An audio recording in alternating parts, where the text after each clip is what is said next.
Hallelujah, praise the Lord. मैं आज आप सबका स्वागत करती हूँ हमारे आज के इस प्रोग्राम में।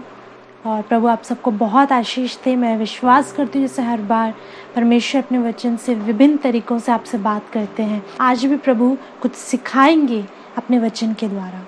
जब आप लोग के फ़ोन कॉल्स आते हैं तो हमें पता चलता है कि सच में प्रभु आपके जीवनों में कितनी खूबसूरती से कार्य कर रहे हैं, कितनी खूबसूरती से आपके जीवन की हालातों को बदल रहे हैं और वचन कैसे आपके जीवन को उजियाले की ओर लेकर जा रहा है। हालेलुया। प्रियो, मैं जानती हूँ बहुत से लोग जब जीवन में कठिन परिस्थितियों में फंसते हैं, चाहे वो कितनी भी अच्छे विश्वासी हो, प्रभु पे विश्वास करने वाले हों, लेकिन जब कुछ ऐसे हालात आ जाते हैं, जानते हैं उनका विश्वास कमज़ोर होने लगता है। बहुत से लोग हैं जो एक खूबसूरत विश्वास के साथ आगे बढ़ रहे हैं, पर विपरीत परिस्थितियों में वो अपने धैर्य को खो देते हैं, अपने विश्वास से पलट जाते हैं, विश्वास से नीचे उतर आते हैं। पर परमेश्वर ने इस वचन में कुछ ऐसे लोगों को रखा है, जब हम इनके बारे में पढ़ते हैं हमें पता चलता है कि नहीं, कैसी भी हालात क्यों ना हो, आपका भरोसा आपके प्रभु पर से हटना नहीं चाहिए। जानते हैं, परमेश्वर पर जब आप विश्वास करते हो, जब आप प्रभु के पीछे चल रहे हो, तो आपका विश्वास अटूट होना चाहिए। परिस्थितियों को देखकर घटता बढ़ता विश्वास प्रभु को नहीं भाता। आइए आज वचन में से हम सीखेंगे कि कैसे परमेश्वर ने उन लोगों को दंड दिया जो उस पर पूर्ण रीति से भरोसा नहीं करते थे, जबकि उन्होंने बहुत से आश्चर्य कर्मों को देखा था। बहुत सी बार उनके जीवन में प्रभु ने अद्भुत कार्य करे थे, किंतु जब उनका विश्वास कमज़ोर हुआ, वो प्रभु के विरुद्ध बड़बड़ाने लगे, तो प्रभु ने उन्हें दंड दिया। मेरे साथ आप निकाल सकते गिनती की पुस्तक, उसका 13 अध्याय, उसके पहले पद से आगे। यहाँ पे इस प्रकार लिखा है, फिर यहोवा ने मूसा से कहा, कनान देश जिसे मैं इज़राइलियों को देता हूँ, उसका भेद लेने के लिए पुरुषों को भेज। वे उनके पितरों के प्रति गोत्र के एक एक प्रधान पुरुष हों। आप जानते, परमेश्वर ने इज़राइलियों को मिस्र से बाहर निकाला और उनके जीवन में अद्भुत अद्भुत आश्चर्य कर्म करे। आज हम इन बातों को जब बोलते हैं हमें बहुत इजी लगता है बोलना कि प्रभु ने लाल समुद्र 2 भाग करा, चट्टान में से पानी पिलाया, आकाश से मन्ना बरसता था, प्रभु बादल के खंभे के रूप में उनके साथ था, अग्नि की ज्वाला में उनके साथ था। हमें पढ़ने में और बोलने में बड़ा आसान लगता है, पर प्रियो मैं आपको बताना चाहती हूँ, ये वो लोग थे जिन्होंने इन बातों को होते हुए देखा था। ये वो लोग थे जिनके आगे पानी दीवार की मानिंद खड़ा हो गया और वो बीच में से पार हो गए। ये वो लोग थे जिन्होंने सूखी चट्टान में से पानी को निकलते हुए देखा।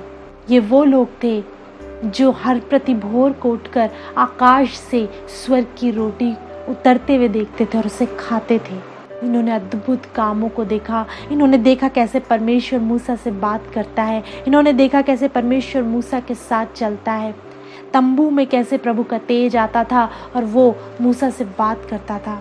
बहुत से आश्चर्य कर्मों को देखा था। और जानते हैं, परमेश्वर जब इन्हें मिस्र से निकाल लाया था, एक प्रतिज्ञा थी इनके पास। क्यों लाया था प्रभु मिस्र से निकाल कर? कि मैं तुम्हें एक मन भावना देश दूंगा, मैं तुम्हें एक तुम्हारी लैंड दूंगा। तो वहाँ पर गुलामी में थे, पीड़ाओं में थे, तुम पे मिस्री तुम्हें परेशान करते थे। अगर आप पीछे के चैप्टर्स में पढ़ेंगे, अध्यायों में पढ़ेंगे, आप पाएंगे ये लोग दोहाई दिया करते थे, यहोवा तो हमारी सुन, हमें इस गुलामी से आज़ाद कर। ये पीड़ाएं अब सहने से बाहर है। 400 वर्ष तक ये उस गुलामी में थे। बहुत पीड़ा, बहुत दुख इनकी जनरेशन्स ने उसको भुगता था।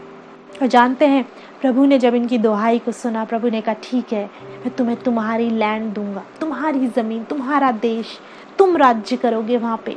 मन भावना देश होगा, फ्रूटफुल देश होगा वो।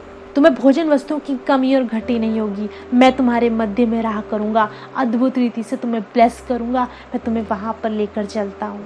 और प्रभु ने वहाँ से निकाल लाया। प्रियो मैं आपको बताऊँ, मिस्र संसार को दिखाता है, मिस्र पीड़ाओं को दिखाता है। एक व्यक्ति को जब प्रभु मिस्र से यानी संसार से बाहर निकालता है प्रतिज्ञा के साथ, आपको यूं ही संसार से बाहर नहीं निकाला गया है। यदि आप चुने हुए हो, ठहराए हुए हो, यदि आप प्रभु के वचन पे विश्वास करने वाले लोग हो, प्रभु के पीछे चल रहे हो, आप निश्चय जानिए कि प्रभु आपको कहीं लेकर जा रहे हैं। आप एक यात्रा पर हो। इजरायली एक यात्रा पर थे। व्यर्थ उन्हें मिस्र से बाहर नहीं निकाला गया था, कि योजना थी प्रभु की कि वो उन्हें कनान देश में पहुंचाएंगे।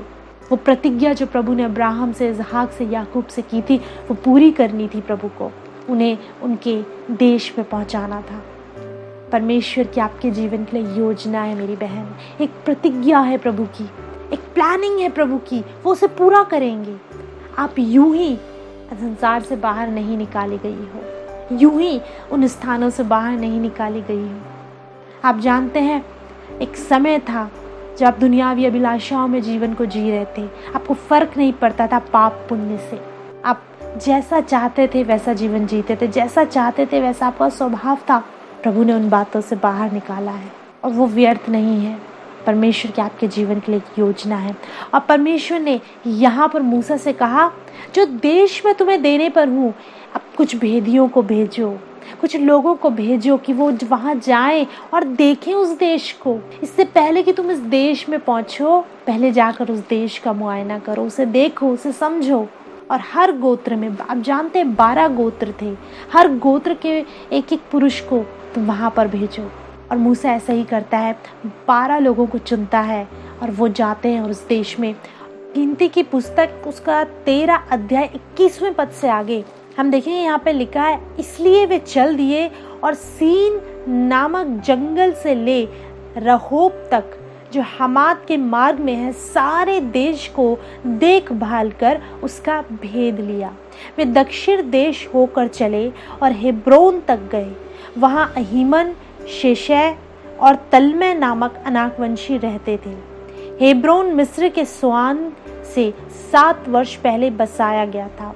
तब वे एशकोल नामक नाले तक आए और वहां से वे एक डाली दाखों के गुच्छे समेत तोड़ ली और 2 मनुष्य उसे एक लाठी पर लटकाए हुए उठा ले चले गए और वे अनारों और अंजीरों में से भी कुछ कुछ ले आए।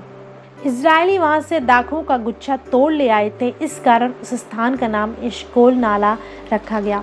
आप जानते हैं, अब ये उस देश में गए, वहाँ पर घूमे, वहाँ के लोगों को देखा, वहाँ के घरों को देखा, वहाँ की भूमि को देखा और देखा कि बड़े अच्छी फ्रूटफुल वो वहाँ की ज़मीन है, बहुत अच्छा अनाज वहाँ पर होता है। और लिखा है, वह दाखों का एक गुच्छा था। आपने दाखों के गुच्छे देखे होंगे, पर कभी आपने सोचा है, कभी आपने दाखों के गुच्छों को डंडी पर लटका कर 2 लोग उसे कैरी करके ले चले, कभी आपने देखा है? नहीं। हम नॉर्मली दाखों यानी अंगूरों को पॉलीथिन में लाते हैं, छोटे बैग्स में लाते हैं, हाथ में ले लेते हैं, प्लेट में ले लेते हैं। पर जानते हैं ये दाखों के गुच्छे कैसे थे? बहुत ज़्यादा हैवी थे, ये बहुत ज़्यादा भारी थे। इसलिए 2 लोग लाठी पर लटकाए हुए, एक ने इधर से पकड़ा, एक ने इधर से पकड़ा, बीच में अंगूरों का वो भारी गुच्छा था, ये उसे लेकर वहाँ से जा रहे थे। यानी कि वो ये दिखाता है कि वो जो जगह जो प्रभु ने उनके लिए ठहराई थी, जहाँ परमेश्वर उन्हें लेके जाने पर था, वो खूबसूरत थी। वहाँ पर उनके आवश्यकता की हर चीज़ मौजूद थी। वो एक उपजाऊ ज़मीन थी। प्रभु ने यूं ही नहीं निकाल लाए थे मिस्र से, प्रभु ने खूबसूरत जगह उनके लिए ठहराई थी। कनान बहुत खूबसूरत था और वहाँ पे प्रभु ने उनके लिए ब्लेसिंग्स और ब्लेसिंग्स रखी थी। ऐसे ही परमेश्वर ने मेरे प्रियो आपको जो एक यात्रा पे लेके जा रहे हैं, प्रभु ने अद्भुत आशीषें आपके लिए रखी हैं। विश्वास करिए, आज कुछ चीज़ों से आप लैग कर रहे होंगे। हो सकता है आज अपना घर नहीं है, हो सकता है आज थोड़ी परेशानियां चल रही हैं, थोड़ा कर्ज है, थोड़ी दर्द है शरीर में, कुछ प्रार्थनाएं हैं जिनके उत्तर नहीं आ रहे।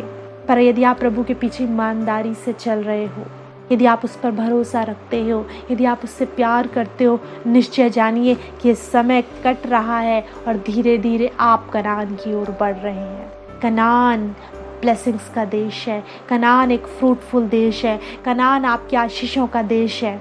कनान में प्रभु आपके मध्य में रहा करेंगी।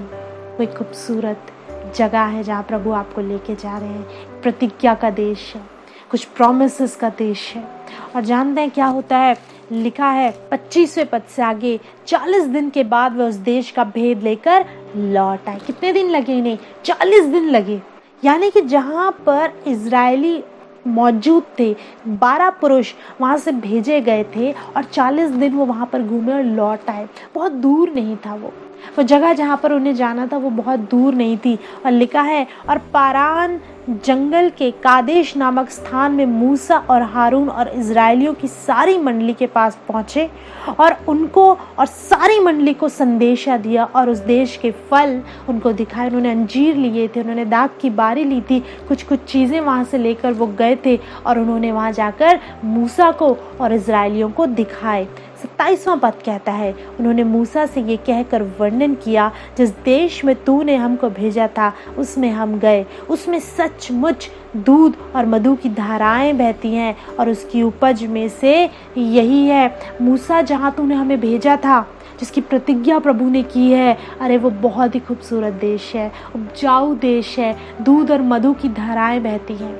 दूध और मधु की धाराओं का क्या अर्थ है? वो एक ऐसा देश है जहाँ पे कोई कमी और घटी नहीं है, धन है, वहाँ की भूमि अच्छी है, उपजाऊ ज़मीन है, हमारे लोग वहाँ जाकर ब्लेसड लाइफ को जिएंगे, एक अच्छी जगह है वो। परंतु 28वां पद में एक बात आ गई। इस बात को कहने के बाद वो क्या कहते हैं? उन्होंने कुछ अच्छी चीज़ों को देखा, पर ये थोड़ा बता रहे हैं।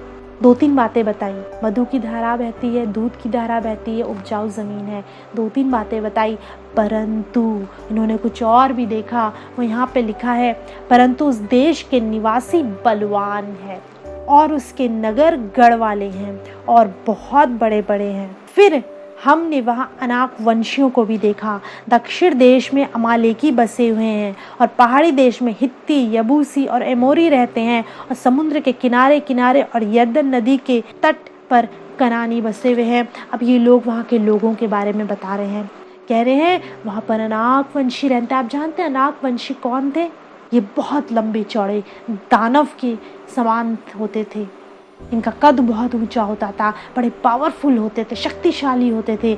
ये लोग जो 12 लोग उस देश में गए थे, वहाँ की उपज, वहाँ की चीज़ों के बारे में चर्चा कम कर रहे हैं, किंतु ये डरे और सहमे हैं। कहते वहाँ के लोग बड़े बलवान हैं, वहाँ के लोग गढ़ वाले नगरों में रहते हैं, वहाँ अनाक वंशी, हित्ती, यबूसी लोग हैं जो बड़े शक्तिशाली लोग हैं। और जानते हैं 30वां पद कहता है, किंतु इन 12 में से सबके सब ऐसे नहीं थे।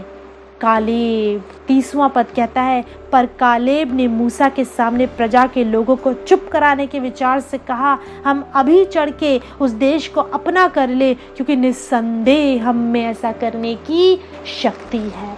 कालेब कहता है, तुम क्या बातें कर रहे हो? तुम वहाँ के बलवान लोगों की बातें कर रहे हो, शक्तिशाली हैं, अनाक वंशी, हित्ती, यबूसी लोग हैं, तुम क्यों डर रहे हो? हम अभी जाएंगे और उस देश को अपना कर लेंगे, क्योंकि हम में ऐसा करने की शक्ति है। जानते, कालेब का भरोसा अपनी शक्ति पर नहीं था, उसे मालूम था मैं कुछ नहीं कर सकता, पर कालेब का भरोसा यहोवा पर था।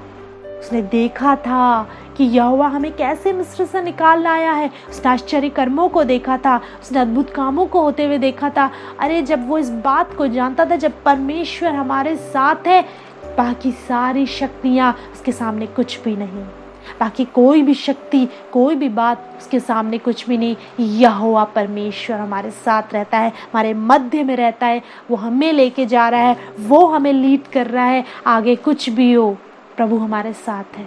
कालेब कहता है, अभी हम जाएंगे, उसे अपना कर लेंगे। जानते हैं यहाँ पे 2 कैटेगरी के लोग हैं।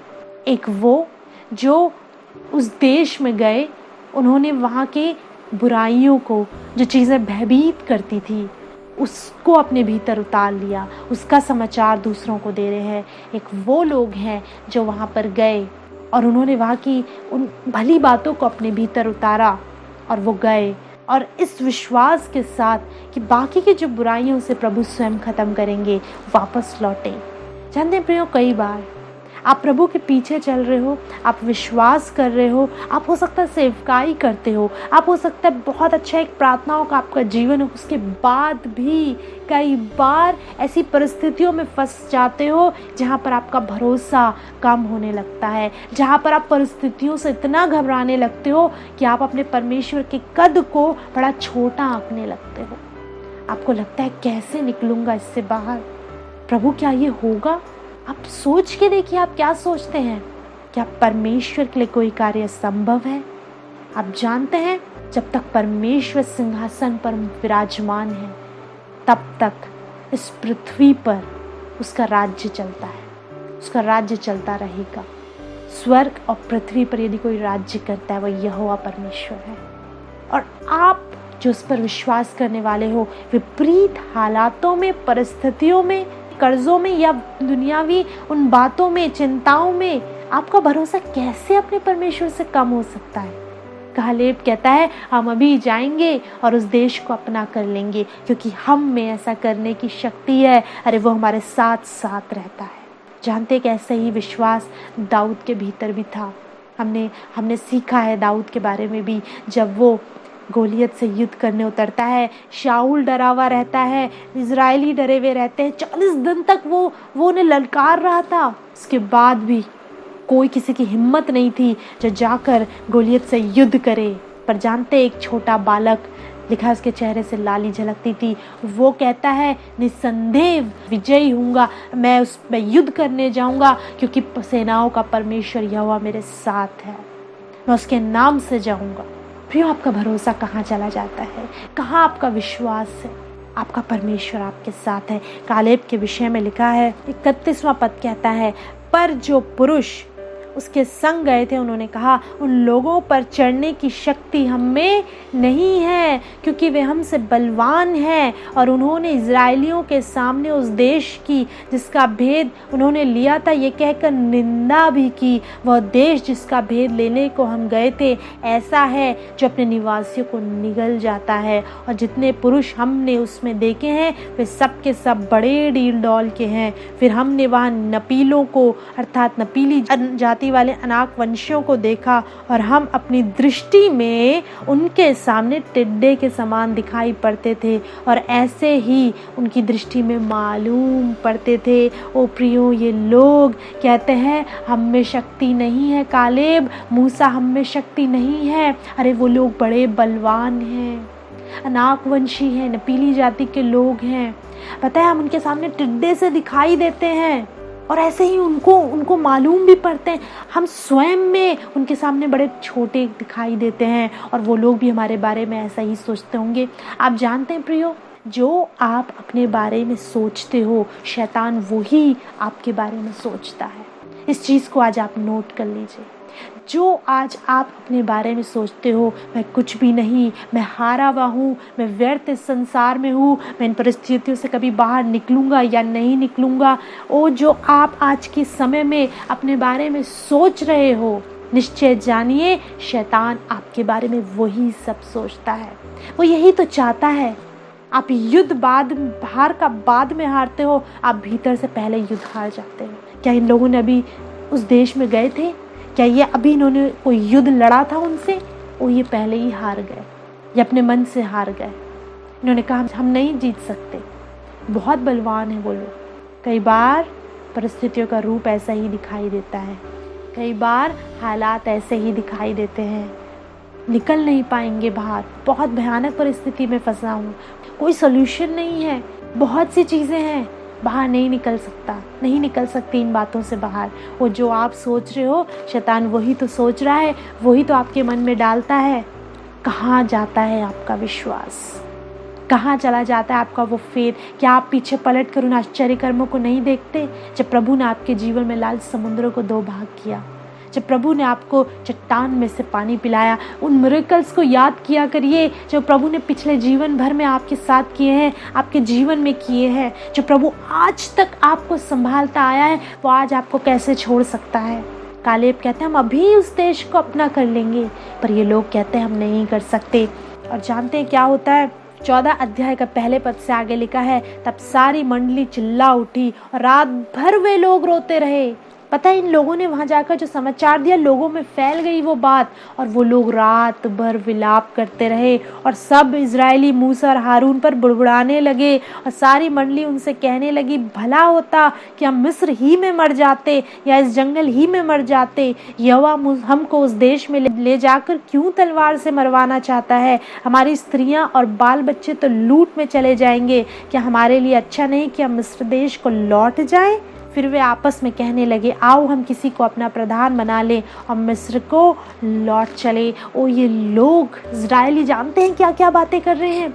क्या रोने लगे, विलाप करने लगे, आंसू बहाने लगे, मूसा हारून के विरुद्ध बुड़ाने लगे, क्यों निकाल लाए हमें मिस्र से, अरे हम वहीं अच्छे थे, हम वहीं मर जाते तो ठीक था, अब जंगलों में मरेंगे, हमारे बाल बच्चे लूट में चले जाएंगे, हम हार जाएंगे। फिर वो कहने लगे, आओ हम किसी को और को प्रधान बनाकर वापस मिस्र में लौट जाए। जानते हैं विरोधी यही चाहता है कि आप अपने फेथ में जब यहाँ तक पहुँच चुके हो, परिस्थितियों में आप घबराओ, विचलित हो और वापस संसार में लौट जाओ, मिस्र में लौट जाओ। ये वो लोग थे जो मिस्र में करहा रहे थे, दुहाई दे रहे थे, प्रभु ने वहाँ से निकाला, और आज ये कह रहे हैं हम वहीं ठीक थे, रो रहे थे, प्रभु की योजना को, उसकी सामर्थ्य को, उसकी महानता को समझ नहीं रहे थे, विश्वास बड़ा ही कमज़ोर हो गया था। और ये कौन लोग थे जिन्होंने सीने पर्वत पर परमेश्वर के तेज को देखा था? ये कौन लोग थे जिन्होंने देखा था फिरौन और उसकी सेना को कैसे प्रभु ने लाल समुद्र में बहा दिया?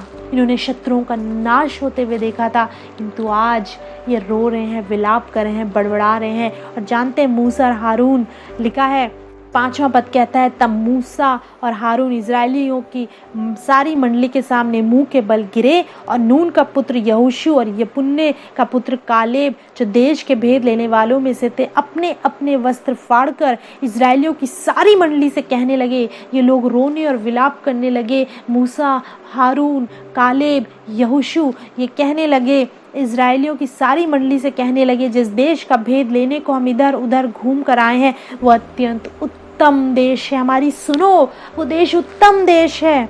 यदि यहोवा हमसे प्रसन्न हो तो हम उस देश में जिसमें दूध और मधु की धाराएं बहती हैं पहुंचाकर उसे हमें दे देगा। केवल इतना करो कि तुम यहोवा के विरुद्ध बलवा ना करो और ना उस देश के लोगों से डरो, क्योंकि वे हमारी रोटी ठहरेंगे। छाया उनके ऊपर से हट गई है और यहोवा हमारे संग है, उनसे ना डरो।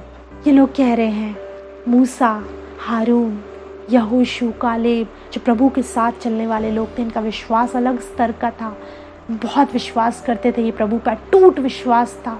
ये कहते हैं उनसे मत डरो, वो उत्तम देश प्रभु हमें देने पर है, हम विजयी होंगे, उनके बल से मत घबराओ। प्रियो, आज खुदा का कलाम आपसे इस बात को कहता है, मत डरिए परिस्थितियों से, मत डरिए क्या होगा, कैसे होगा, मुझे नहीं मालूम आज आप किन हालातों में फंसे हैं, मुझे नहीं मालूम, लेकिन निश्चय जानिए आज का वचन किसी न किसी के जीवन से बात कर रहा है। मत डरिए, प्रभु पे भरोसा रखिए, उस पर विश्वास करिए, उन परिस्थितियों से आपको बाहर निकालेगा।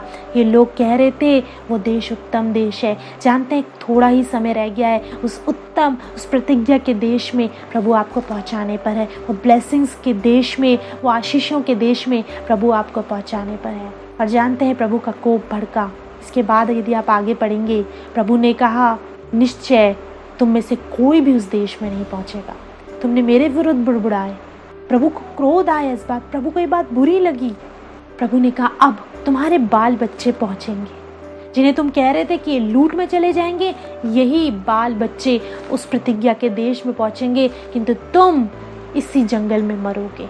पता है वो जगह बहुत नज़दीक थी जहाँ प्रभु ने पहुँचाने पर था, वो देश, किंतु 40 वर्ष लगे उन्हें वहाँ पहुँचने में। वो लोग वहीं मर मिट गए, उनके बच्चों ने उस देश को देखा, वो वहाँ पहुँचे। क्यों? रीज़न क्या था? उन्होंने प्रभु पे भरोसा नहीं करा, उसकी सामर्थ्य पे भरोसा नहीं करा। आज यदि आप खुदा पे भरोसा नहीं कर रहे हो, आप वापस लौट जाना चाहते हो, वापस संसार में चले जाना चाहते हो, प्रियो, वचन आज आपसे बात करता है, सचेत हो जाइए। प्रभु इन बातों से क्रोधित होता है, प्रभु को ये बातें नहीं भाती। प्रभु आपको जहाँ ले जाना चाहता है वो प्रॉमिसेस की लैंड है, जहाँ प्रभु आपको ले जाना चाहता है वो आशीषों की जगह है। और जानते कालेब के विषय में प्रभु ने कहा, ये जाएगा, यहोशू जाएगा, ये जाएगा, क्योंकि लिखा है कालेब में कुछ और ही आत्मा है। कालेब के अंदर कोई और ही आत्मा है, उसके अंदर मेरा आत्मा वास करता है, वो मुझ पर भरोसा करता है, ये और इसकी पीढ़ियां वहाँ पर राज्य करेंगी। और ये कालेब कौन से वंश का था? यहूदा के गोत्र का था। और आप जानते यहूदा का गोत्र राज्य करने वाला गोत्र ठहरा। लोग जो इजरायली बचे थे, जो उनके बच्चे थे, वो उस देश में गए, उन्होंने वहाँ राज्य करा।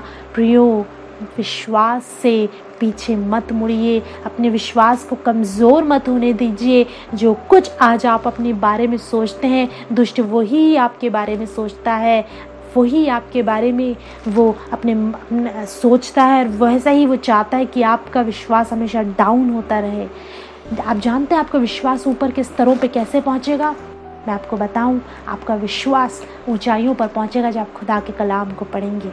इसको पढ़ा करिए।